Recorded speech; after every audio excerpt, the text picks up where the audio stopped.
बिस्मिल्लाहिर्रहमानिर्रहीम के साथ प्यारे बच्चों, हम अपना आज का सबक एक बार फिर दोहराते हैं। अलिफ, अलिफ से अनार, अनार। अलिफ से अंगूर, अंगूर।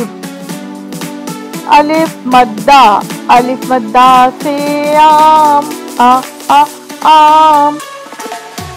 अलिफ मद्दा से आलू, आलू। बे से बिल्ली, बिल्ली। बे से बकरी, बकरी।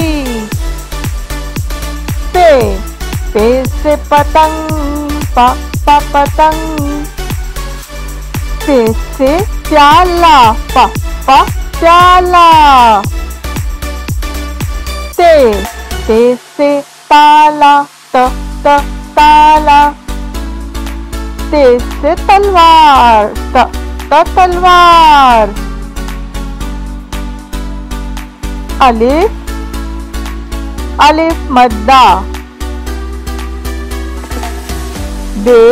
बे के नीचे एक नुक्ता। पे के नीचे 3 नुक्ते। ते के ऊपर 2 नुक्ते। इसके साथ ही बच्चों हमारा आज का सबक खत्म होता है। कल हम अपना नया सबक पढ़ेंगे। आप किड्स टीवी को लाइक और सब्सक्राइब करना ना भूलिएगा। अल्लाह हाफिज।